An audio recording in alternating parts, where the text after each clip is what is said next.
오늘 우리에게 주신 하나님의 말씀을 봉독합니다. 신명기 34장 1절부터 12절 가운데 4절부터 7절까지 말씀을 읽도록 하겠습니다. 여호와께서 그에게 이르시되 이는 내가 아브라함과 이삭과 야곱에게 맹세하여 그의 후손에게 주리라 한 땅이라. 내가 내 눈으로 보게 하였거니와 너는 그리로 건너가지 못하리라 하시매, 이에 여호와의 종 모세가 여호와의 말씀대로 모압 땅에서 죽어 벳부을 맞은편 모압 땅에 있는 골짜기에 장사되었고 오늘까지 그가 그의 묻힌 곳을 아는 자가 없느니라. 7절 말씀 함께 합독합니다. 모세가 죽을 때 나이 120세였으나 그의 눈이 흐리지 아니하였고 기력이 쇠하지. 아멘. 하나님의 말씀입니다. 오늘도 하나님의 말씀에 은혜 받으시고 새 힘을 얻으시고 또 한 주간 승리하시는 저와 여러분 되시기를 주의 이름으로 축원합니다. 아멘. 여러분은 몇 세까지 살고 싶으세요? 120세까지 살고 싶으세요? 이야, 대단합니다. 예. 모세가 120세까지 살았어요. 그렇죠? 예. 오늘 이제 우리가 로마서 말씀을 마치고 이제 구약 성경 모세의 생애를 쭉 다루었습니다. 출애굽기 말씀부터 중요한 부분 다 다루지는 못했지만 출애굽기, 레위기, 민수기, 신명기, 오늘 신명기 마지막 장 말씀입니다. 그래서 모세의 생애 오늘 마지막입니다. 그리고 이제 10월 달이 되면 추수감사 주일이기도 하고요, 감사의 달이기도 합니다. 그래서 우리 최고의 하나님께 최선의 예배를 드리자 감사의 일기를 적는 달이기도 합니다. 그래서 또 말씀을 또 새롭게 준비하도록 하겠습니다. 여러분, 모세는 120세를 살았는데 끝까지 믿음으로 살았습니다. 여러분, 믿음으로 산다는 것이 무엇일까요? 성경에 보면 믿음장이 있어요. 히브리서 11장입니다. 거기에 많은 믿음의 선조들이 쭉 나열이 되어 있어서 믿음으로 이 사람은 이렇게 살았고 이렇게 살았다. 그런데 모든 믿음의 조상들, 선조들을 쭉 나열한 다음에 나온 말씀이 있습니다. 그것이 뭐냐면은 히브리서 11장 38절입니다. 한번 우리 다 같이 읽을까요? 시작. 이런 사람은 세상이 감당하지 못하느니라. 그들이 광야와 산과 동굴과 토굴에 유리하였느니라. 아멘. 여기 말씀 보면 믿음의 사람은 세상이 감당하지 못한다. 근데 여기서 세상이라고 하는 것은 그냥 우리 보이는 그 환경의 세상을 얘기하는 것이 아니라 우리가 세상을 살아갈 때 당하는 어려움, 시련, 문제 이런 것들이 있어요. 장애물 이런 것들이 있습니다. 그런 것이 온다 할지라도 믿음의 사람은 믿음의 사람을 넘어뜨릴 수 없다라고 하는 겁니다. 그러니까 믿음의 사람의 특징이 뭐냐면 어떤 문제가 있다 할지라도 그 믿음의 사람은 넘어지지 않습니다. 그러니까 믿음이 있다라고 하는 것은 뭐냐면 어떤 문제에 개의치 않고 믿음으로 살아가는 사람입니다. 자, 오늘 모세의 말씀 마지막 생애인데 여러 가지 장벽들이 있습니다. 그것을 넘어가죠. 믿음으로 살아가는데 믿음으로 산 사람의 어떤 첫 번째 우리에게 주시는 메시지가 있어요. 34장 1절 보실까요? 오늘 본문의 말씀 앞에 보시면 34장 시작할 때 1절입니다. 다 같이 읽어요. 시작. 모세가 모압 평지에서 느보산에 올라가 여리고 맞은편 길르앗 온 땅을 단까지 보이시고. 아멘. 비스가산 꼭대기에 이르매요. 비스가산 꼭대기에 모세가 이르렀어요. 이 말씀이 참 은혜가 됩니다. 여러분, 120년 살아왔어요, 모세가. 그 다음에 마지막 40년은 백성들과 함께 출애굽해서 가나안까지 가는 겁니다. 얼마나 많은 문제가 있었는지, 장벽이 있었는지 우리는 알잖아요. 얼마나 많은 협박이 있었는지, 불평과 원망과 비방과 시기가 있었는지 우리는 압니다. 40년 동안이죠. 그런데 모세는 우리에게 믿음이 무엇인지를 우리에게 보여주면서 그 일생을 마칩니다. 거기 비스가산 꼭대기에서 가나안 땅을 바라보면서 일생을 마칩니다. 오늘 모세의 죽음을 통해서 성경에 보여주고 있는 첫 번째 메시지가 있어요. 믿음이라고 하는 것은 무엇인가? 첫 번째 메시지 우리 다 같이 읽을까요? 시작. 믿음은 문제를 정복하며 사는 것이다. 왜냐하면 하나님이 주신 사명이 있음을 신뢰하기 때문이라는 겁니다. 자, 내가 믿음으로 살았어요. 거기에 중요한 어휘들이 있어요. 믿음이라고 하는 거예요. faith. 그 다음에 문제를 정복했다 하는 겁니다. conquered. 그 다음에 하나님이 주신 사명이 있다는 겁니다. 여러분, 믿음이라고 하는 것이 뭐예요? 하나님께서 우리의 믿음으로 하나님의 은혜로 우리에게 영생의 복을 주셨어요. 믿으십니까? 아멘. 예수님께서 십자가에서 부활하셨어요. 부활의 첫 열매가 되어주셨고 우리는 계속해서 그 부활을 믿는 자이고 우리는 천국에서 또 부활의 모습으로 우리는 다시 태어나게 될 것입니다. 또한 천국을 우리에게 주셨어요. 그러니까 여기 영생, 천국, 부활의 이 믿음이 있으면은 세상을 이기는 것이다. 광야를 지나간다 할지라도 그 안에서 생기는 어떤 수많은 문제들이 있다 할지라도 문제들을 정복하면서 나아가는 겁니다. 여러분, 문제라고 하는 것이 뭐예요? 여기에 메시지에는 챌린지로 나왔지만 여러 가지 문제들이 있습니다. 그것이 프로블럼이 될 수도 있는 것이고요.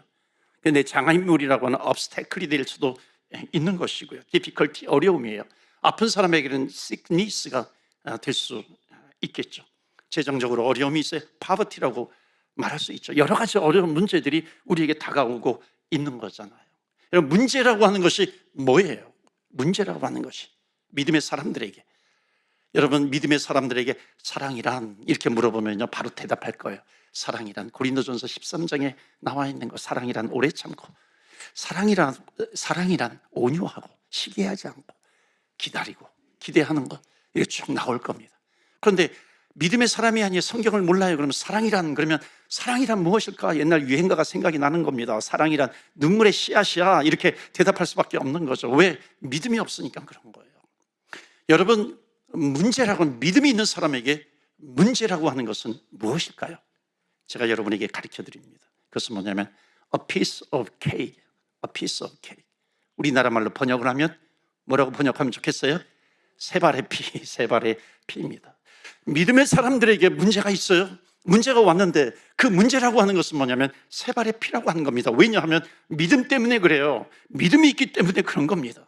그 문제가 작은 것이 아니라 어떤 유형의 문제가 와도 믿음이 있기 때문에 그것은 세 발의 피예요. piece of cake이에요. 그런 문제가 된다는 겁니다. 왜냐하면 믿음의 사람들은 아까 첫 번째 메시지가 뭐였냐면 문제를 정복하는데, 왜냐하면 사명이 있기 때문에 그렇습니다.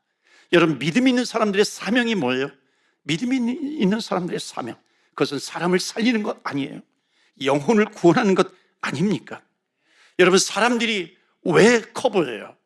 환경이 왜 커 보입니까? 왜 절망해요? 문제를 보면 왜 감당하지를 못해요? 그 이유는 뭐냐면 세상에서 내가 잘 되는 것이 나의 목적이기 때문에 그런 거예요. 그러니까 잘 되는 것만이 목적이 되면 잘 되지 않으면 어떻게 해요? 절망이 되는 거죠. 낭망하게 되는 거죠. 그러나 믿음이 있다라고 하는 것은 사명이 있는 거예요. 사명이 있다라고 하는 것은 뭐냐면 영혼을 구원하는 겁니다. 영혼을 살리는 게 목적이에요. 그래서 하나님의 나라로 인도해가는 그런 사명이 우리에게 있는 겁니다. 그러니까는 믿음이 있어요. 믿음이 있다라고 하는 것은 그냥 내가 교회 열심히 다닌다, 그것도 믿음이 있기 때문에 하는 거지만 그 본질은 뭐냐면 믿음이 있다라고 하는 것은, 믿음이 있는 사람은 반드시 하나님의 마음을 알게 되어 있고 하나님의 마음을 아는 사람은 하나님의 사명, 미션에 붙들리게 되어 있습니다. 그렇기 때문에 믿음이 있어요. 하나님의 미션에 붙들려 있어요. 그러니까 이런 사람들은 그 하나님의 사명에 붙들려 있기 때문에 세상에서 어떤 문제가 온다 할지라도 그 문제 때문에 내가 좌절하지 않아요. 왜냐하면 나의 목적은 다르니까. 내 목적이 뭐냐면 하나님의 사명에 붙들리는 겁니다. 그리고 사명을 감당하는 것이죠. 모세가 바로 그런 사람 아니에요. 모세는 광야에서 수많은 문제가 있었어요. 근데 사명이 있잖아요. 그래서 그 문제를 건너갑니다. 여러분, 어떤 문제가 있어도 사명의 사람, 믿음이 있어서 사명을 감당하시기를 주의 이름으로 축원합니다. 아멘. 한 번만 더 여러분에게 더 질문을 좀 드릴게요. 사랑이란, 또 문제란, 여러분 하루에 몇 끼를 드시나요? 몇 끼 드세요? 하루에 몇 끼? 옆에 분한테 물어보시면 좋은데 더 이렇게 꼭 물어보라 그러면 대답 안 하시는 분들이 좀 있어요. 여러분, 하루에 몇 끼 드세요? 여기 아까 이쪽에도 물어봤고, 이거 몇 끼 드세요? 집사님, 하루에 몇 끼 드세요? 3끼? 확실해요? 4끼 아니에요? 혹시 밤참까지 먹으면 4끼를 먹는 거잖아요. 여러분, 제가 여러분에게 질문을 드릴게요. 여러분, 식사를 하십니까? 밥을 먹어요? 밥이라고 하는 건 식사, 밀이에요. 라이스만이 아니라 밀. 식사를 하세요, 여러분? 여러분, 비가 와도 밥을 먹습니까? yes, no로 한번 대답해 보세요. yes와 no. 여러분, 비가 와도 밥을 먹습니까? 천둥 번개가 쳐도 밥을 먹습니까? 여러분 슬퍼도 밥을 먹습니까? 뭐 한두 끼는 좀 지나갈 수 있지만 그래도 먹잖아요. 기분이 나빠도 먹습니까? Yes. 아파도 먹어요? Yes. 왜 먹어요? 우리 사람들에게는 기본적으로 먹지 않으면 죽을 것 같은 느낌을 갖기 때문에 먹는 거죠. 여러분 한번 이렇게 생각해 보세요. 먹는 것이 사명인 사람이 있어요. 먹는 것이 사명인 사람은 어떻게 먹을까요? 먹는 것이 사명이면요, 거기에 맞춰서 먹는 거죠. 계절에 따라 먹을 수 있습니다. 왜냐하면 사명이 있기 때문에 잘 먹어야 돼요. 맞춰서 먹어야 하는 것이죠. 여러분, 추운 겨울날 사명 있는 사람은 어떤 음식을 먹을까요? 이브 때는 바로 나오던데 여러분, 사명이 있으면요, 추운 날은 칼국수 이런 거 먹지 않겠어요? 감자전 이런 거 생각나지 않겠어요? 맞춰서 먹는 거예요. 여러분, 더운 여름날 음식 먹는 거에 사명이 있는 사람은 어떤 음식을 먹을까요? 냉면 바로 나오잖아요. 그렇죠? 냉면에다가 열무를 넣든지 동치미에다가 냉면을 넣어서 먹든지 그렇게 맞춰서 먹는 거예요. 왜냐하면 사명이 있기 때문에 그런 거죠. 사명이 있는 사람은 거기에 맞춰서 먹습니다. 여러분 한번 이렇게 생각해 보세요. 어느 날 남편은 밖에서 일하고 아내는 안에서 아이들 키우면서 가사 일을 해요. 가사 일도, 아이를 키우고 가사 일도 그냥 풀타임 잡이거든요.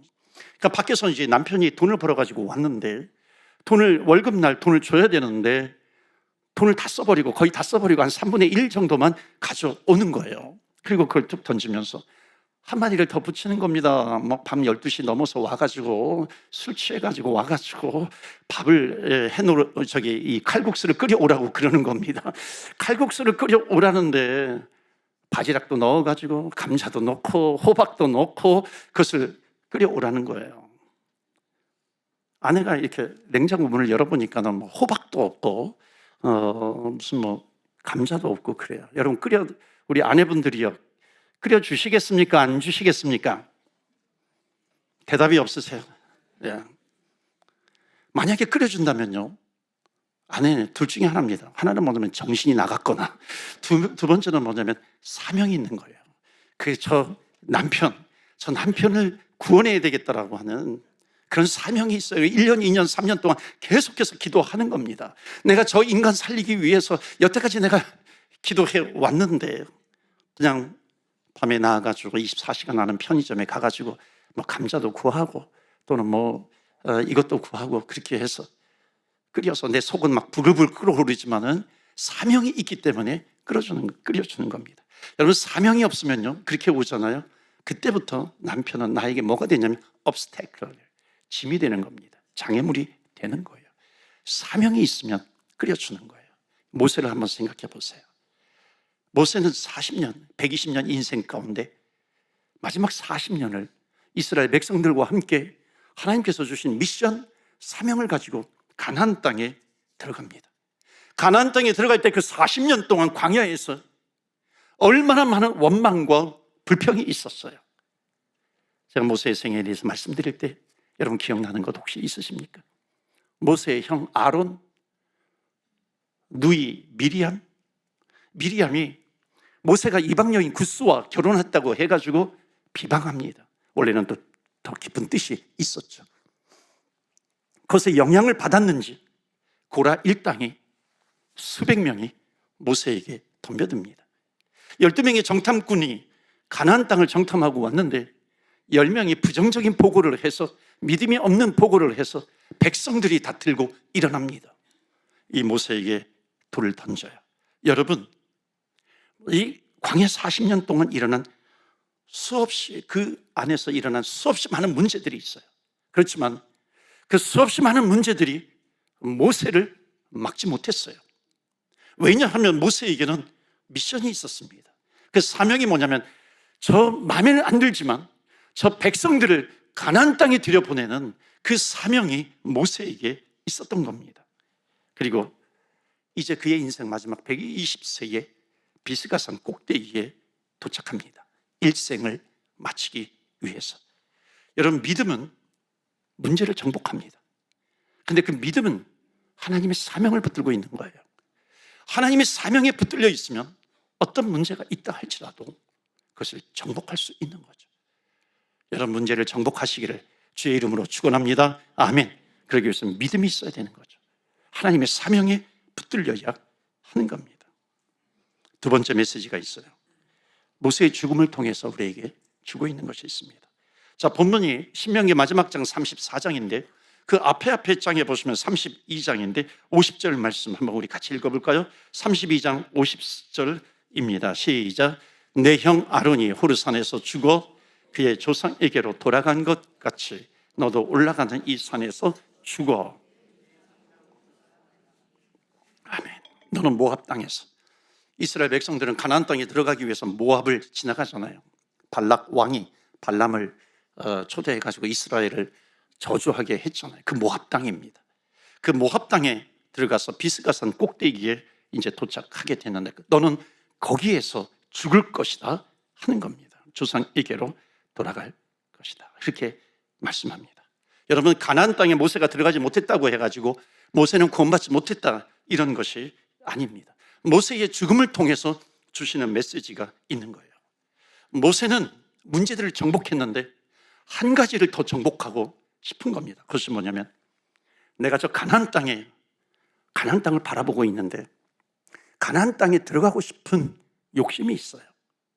그래도 내가 광야 40년 동안 이스라엘 그 백성들을 여기까지 끌고 왔는데 그 모세의 마음속에 그런 것이 없었겠어요. 저 가나안 땅에 들어가서 깃발을 꽂고 싶은 그런 마음이 있어요. 그 욕심을 정복한 것이죠. 그래도 그 수백 명의 백성들 가운데 가장 1등 공신하면은 모세입니다. 그러니까 모세는 자기를 드러내놓고 싶은 그런 욕심이 있어요. 성취욕이 있어요. 왜 없겠어요? 그런데 그것을 정복한 겁니다. 어떻게 정복하냐면 하나님께서 말씀하세요. 너는 여기까지다. 그 비스가산 모압에서 가나안 땅 들어가지도 못하고 바라보면서 있을 때에 너는 여기까지다. 너는 여기까지다. 그때 모세는 아멘 합니다. 더 이상 욕심을 부리지 않아요. 그리고 모세는 그 비스가산 꼭대기에서 홀로 외롭게 죽어가는 겁니다. 자, 성경이 주는 두 번째 메시지가 있습니다. 다 같이 읽어볼까요? 시작. 믿음이란 자신의 욕심을 정복하며 사는 삶이다. 왜냐하면 하나님의 영광을 위하여 사는 것이 인생의 목적이기 때문입니다. 여러분, 우리가 알아야 될 것이 있습니다. 하나님의 일이라고 하는 것은 한 사람이 완성하는 것이 아닙니다. 하나님의 일이라고 하는 것은 한 세대에만 완성하는 것이 아니죠.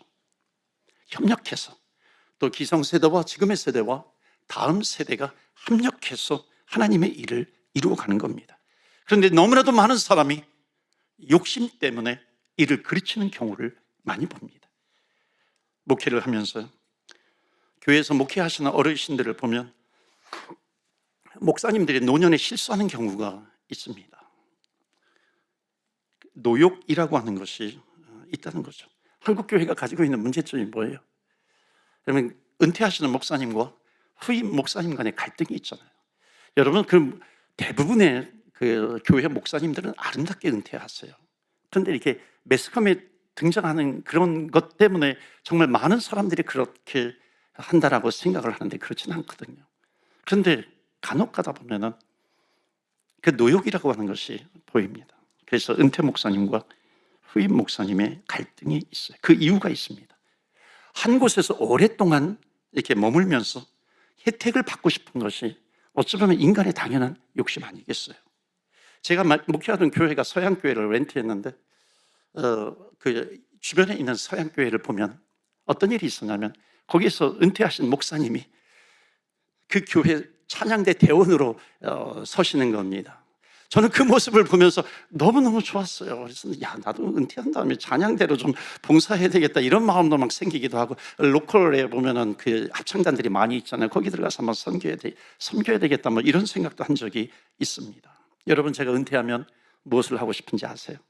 저는 은퇴하면 그 시니어 선교사로 나가고 싶은 마음이 있습니다. 또 하나 하고 싶은 것이 있었어요.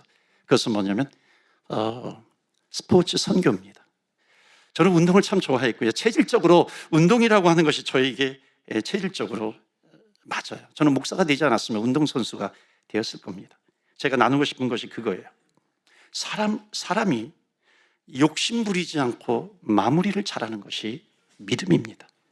저는 좋은 성도님들 만나가지고요, 정말 행복한 목회하고 있습니다. 우리 부목사님들도요. 좋은 목사님들 만났고 우리 부목사님들 하나님께서 어쩌면 그렇게 아주 좋은 목사님들만 이렇게 보내주시는지 얼마나 감사한지 모릅니다.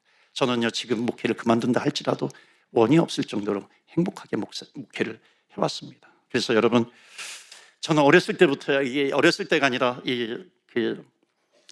목회를 시작하면서 어렸을 때는 저는 목사님 아니면 축구 선수 될 거예요 이러면서 자랐는데 목회하면서 어렴풋이나마 은퇴를 준비하게 되었어요. 은퇴를 생각했어요. 왜냐하면 잘 물러나야 하기 때문에 그렇습니다. 그래서 여러분 목회하면서 잘 물러나는 것을 준비하는 겁니다. 여러분도 기도해 주시고요. 또 후임 목사님을 위해서 지금부터 계속 우리는 기도를 해야 합니다. 모세는 참으로 거기까지 들어가고 싶었던 겁니다. 왜냐하면 40년 동안 달려왔잖아요. 40년 동안 달려왔기 때문에 너무나도 많은 어려움이 있었어요. 그런데 고지가 바로 저기잖아요. 고지가 바로 저긴데 그런데 하나님께서는 여기까지라고 말씀하시는 겁니다. 저는 이 말씀을 읽을 때마다 그런 생각이 좀 들었어요. 하나님 좀 너무하신 것 아니에요? 하나님 너무 아싸라신 것 아니에요? 하나님 그냥 한번 눈 감고 그냥 모세 그냥 넘어가게 해주시면 안 되는 건가요? 모세가 지금까지 한 게 얼만데 40년 동안 광야에서 모세가 한 공로가 얼마나 많은데 하나님은 너 여기까지야 이렇게 말해요. 그런데 모세는 원망하지 않아요. 불평하지 않습니다. 그리고 감사합니다. 고백합니다. 여러분 이것을 우리가 알아야 될 것이 있습니다. 그것이 뭐냐면 내가 생각할 때 미완성이라 할지라도 하나님은 한 파트로 사용하시는 겁니다. 그러니까 미완성이라고 하는 순간에 하나님은 완성이라고 말씀하시는 겁니다. 그러니까 내가 완성이라고 하는 자리에까지 나가려고 하니까 뭐가 생기냐면 욕심이라고 하는 것이 생깁니다. 하나님이 세우실 때는 거기에서 멈추는 겁니다. 이 모세 시편이 150편까지 있는데 딱 한 편, 시편 90편 여러분 한번 나중에 집에 가서 읽어보세요. 그 모세의 기도가 나옵니다. 그 모세의 기도의 마지막 핵심이 뭐냐면 하나님 인생을 계속할 수 있는 지혜를 주세요. 그 뜻이 뭐냐면 하나님 내 인생의 주인은 내가 아니라 하나님이십니다. 하나님이 내 인생의 주인이시고 나는 청지기에 불과합니다 하는 겁니다. 그것은 뭐예요? 주님께서 허락하신 시간을 내가 사는 것이죠. 사랑하는 성도 여러분, 우리가 종지부를 찍고 싶어하는 그런 소원이 얼마나 우리에게 있습니까? 그게 어디에서 나옵니까? 나를 드러내고 싶은 욕심이죠. 그런데 하나님께서는 너가 종지부를 찍는 것이 아니라 너가 끝까지 믿음으로 살아가기를 원해. 끝까지 믿음으로 하나님의 사명을 붙들고 살아가기를 원해. 이게 하나님께서 우리에게 주시는 겁니다. 마지막 세 번째 말씀 전하고 마칩니다. 오늘 본문의 말씀 보시면 6절에 보면 마지막 부분에 그의 묻힌 곳을 아는 자가 없느니라 라고 말씀하세요. 모세는 마지막 죽을 때 그 묻힌 곳을 아는 자가 없더라. 외롭게 죽었다고 표현을 하고 있습니다. 모세가 어디에서 죽었는지 아는 사람이 아무도 없어요. 여러분 이게 무슨 뜻인 줄 아세요? 모세는 죽을 때 혼자 산에 올라갑니다. 하나님께서 아무도 오지 못하게 해요. 모세는 참으로 고독한 죽음을 죽은 겁니다. 모세는 외롭게 죽었어요. 하나님 너무 냉정하신 거 아니에요? 너무 칼같이 이렇게 짝 자르신 거 아니에요? 근데 저는 이 말씀을 읽으면서 정말 희한한 경험을 했습니다. 희한한 체험을 했어요. 모세가 죽었는데 오늘 표현해 보면 오늘까지 그 묻힌 곳을 아는 자가 없다. 여러분 얼마나 외로운 죽음이었어요. 그런데 이 성경을 읽을 때마다 저에게 주시는 은혜가 있어요. 모세가 외롭지 않다는 거예요. 모세는 평안한 거예요. 말씀을 읽으면 읽을수록 모세는 너무나도 평안해요. 모세가 정복한 것이 하나 더 있습니다. 모세는 죽을 때 혼자였어요. 여러분 우리가 한국사 배우는 순장제도 맞나요? 순장제도. 주인이 양반이 죽으면 종들이 같이 죽잖아요. 우리 남편들이요. 내가 죽을 때 아내가 같이 죽어요. 여러분 꿈도 꾸지 마세요. 아내들이요, 내가 죽을 때 남편이 같이 나랑 죽어줘요. 여러분이 요청하지 마세요. 아무리 행복한 부부도요, 죽을 때는 혼자입니다. 혼자서 죽는 거예요. 아무리 아름답다 할지라도. 여러분, 모세는 나 혼자라고 하는 두려움, 혼자라고 하는 것은 두렵잖아요. 그런데 모세는 나 혼자라고 하는 그 두려움을 정복한 사람이 바로 모세입니다. 마지막 우리에게 주신 세 번째 메시지, 다 같이 읽을까요? 시작. 믿음이란 나 혼자라는 두려움을 정복하며 사는 것이다. 왜냐하면 하나님이 늘 내 곁에 계심을 믿기 때문이라는 겁니다. 그럼 모세는 외롭지 않았어요. 모세는 평안했어요. 모세는 나 혼자라고 하는 그 외로움을 느낄 때 모세가 믿은 것이 뭐냐면 내 옆에 하나님이 와 계시다라고 하는 것을 믿은 겁니다. 이것은 믿음을 가진 사람의 비밀입니다. 그리고 모세는 감사함으로 그 일생을 마칩니다.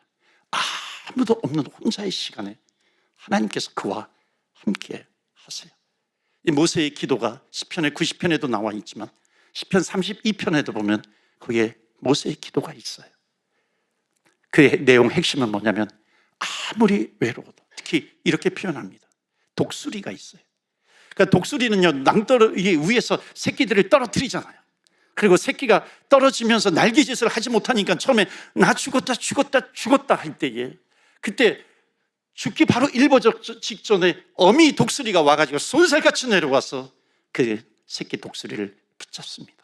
그런 것처럼 내가 혼자라고 느껴질 때, 내가 외롭다라고 느껴질 때, 나 혼자라고 느껴질 때 하나님은 반드시 독수리처럼 내려와서 나를 붙잡아 주실 것이고 내 인생을 인도해 가실 것이라고 하는 건 확실한 믿음의 고백을 모세는 그의 인생 마지막에 하고 있습니다. 사랑하는 성도 여러분, 믿음이라고 하는 것은 무엇일까요? 내가 혼자서만 이 문제를 극복해야 된다고 철저하게 내가 느끼는 바로 그 시간에 보이지 않는 하나님을 보는 겁니다. 이것이 믿음이에요. 나는 혼자라고 생각했어요. 원이라고 생각했는데 하나님을 바라보니까 원이 아니라 투예요. 여러분, 투라고 하는 것은 원더풀 투예요. 올마이리 투. 그 전능하신 하나님께서 나와 함께 하시는 겁니다. 사랑하는 성도 여러분, 오늘 모세의 생애 마지막이에요. 어찌 보면 하나님과 나는 1대1로 서게 됩니다. 많이 외로울 수 있어요, 인간의 눈으로 보면은. 그러나 그 시간에 그곳에 하나님이 계시다라고 하는 겁니다. 혹시 아내가 먼저 떠났어요, 사랑하는 가족이 먼저 떠났어요, 나는 혼자야 이런 분 계세요? 그러나 원이 아니라 투예요. 하나님이 함께 계시다라고 하는 겁니다. 나는 죽을 것 같아. 모세가 그런 적도 있었거든요. 나 좀 죽여주세요, 데려가 주세요. 그러나 그 순간에 독수리처럼 하나님께서 내려오셔서 나는 죽을 것 같은 그런 인생 가운데 나를 붙잡아 주시는 겁니다. 원이 아니라 투예요. 사랑하는 성도 여러분, 끝까지 믿음으로 어떤 환경 가운데 믿음으로 승리하시는 저와 여러분 되시기를 주의 이름으로 축원합니다. 아멘. 주는 완전하세요. 우리에게 어떤 문제가 있다 할지라도, 우리는 불안하기 때문에 때로는 염려와 걱정과 두려움과 근심 가운데 있다 할지라도, 답답함 가운데 있다 할지라도 우리가 간구할 수 있는 것은 뭐냐면 주님께 하나님 끝까지 믿음으로 살아가게 하여 주시옵소서. 믿음으로 모든 문제들을 정복하게 하여 주옵소서. 사명을 주시옵시고 사명을 붙들게 하여 주시옵소서. 하나님, 죽음처럼 아무도 해결해 줄 수 없는 그런 문제 앞에 놓여 있다 할지라도 나는 혼자가 아니라 임마누엘 하나님 주님께서 함께 계시는 줄 믿습니다. 그렇기 때문에 주님 붙들고 승리하는 주의 백성 되게 하여 주옵소서. 우리 다 같이 주여, 주의 이름 부르며 기도하며 나아갑니다. 주여.